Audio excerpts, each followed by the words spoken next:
তৃণমূল কীভাবে আঘাত দিয়ে গায়ে গতরে দিয়ে দিয়েছে, তোমার গায়ের মধ্যে এখনও চিহ্ন আছে, যার জন্য আমাকে মানে এখানে যে আমাকে আঘাতটা করেছিল না, আজকে সেই আঘাতটার জন্য আমার ব্রেন স্ট্রোক হয়েছে। একটা যেটা বিষয়ে আছে যে মানিকদা বিজেপিতে যাচ্ছেন, সেটা আপনি ঠেকানোর চেষ্টা করছেন আর কি। না, উনি বিজেপিতে যাবেন না। যেহেতু বিজেপিতে যাবেন না, ওনার বউ আমাদের কাউন্সিলর। রাব্বানিটা আপনি বোঝানোর পরে যাবে না নাকি যাওয়ার কথা? না, যাওয়ার কোনো কথাই নেই তো, কেন যাবে?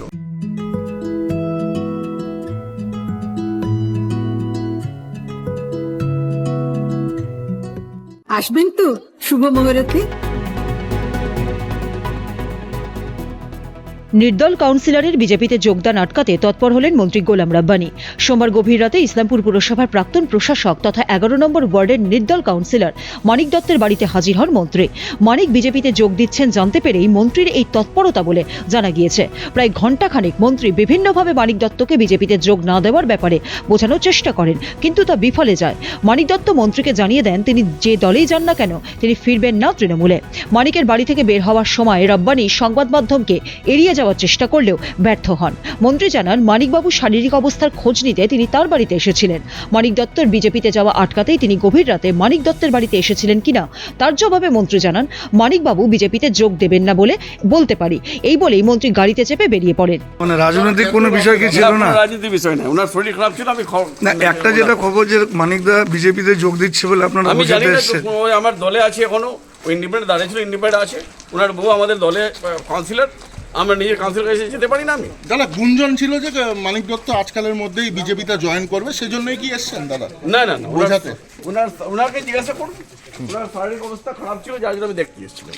না, এত রাতে কেন? আমি তো এখন তো গল্পর থেকে আসলাম, ক্যানভাসিং করে আসছি। না, মানে একটা যেটা বিষয়ে আছে যে মানিকদা বিজেপিতে যাচ্ছেন, সেটা আপনি ঠেকানোর চেষ্টা করছেন আর কি। না, উনি বিজেপিতে যাবেন না।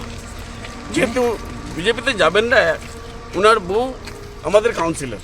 রাব্বানিটা আপনি বোঝানোর পরে যাবে না নাকি যাওয়ার কথা? না, যাওয়ার কোনো কথাই নেই তো, কেন যাবে? কিন্তু মানিক দত্ত আবেগপ্রবণভাবে জানিয়েছেন তৃণমূলে অপমানিত হওয়া থেকে পুরো ভোটে মার পর্যন্ত তিনি খেয়েছেন, যে কারণে তার স্ট্রোক হয়েছে, তাই আর নয়। ভগবানের আশীর্বাদে আমার পেটে পিঠে পেছনে পশ্চাৎ দেশে কম আঘাত পড়েনি। তাহলে মানে সবগুলো দুঃখ কি একবারে ভুলে যাওয়া যায়?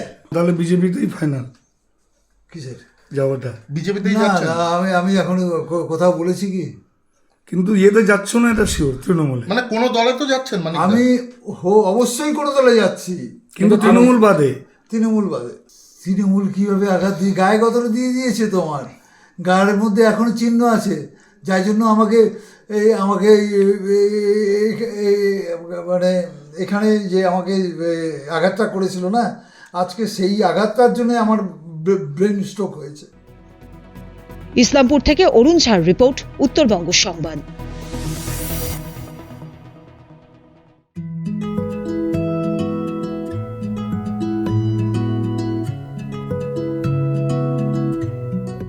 আসবেন তো শুভ মুহূর্তে।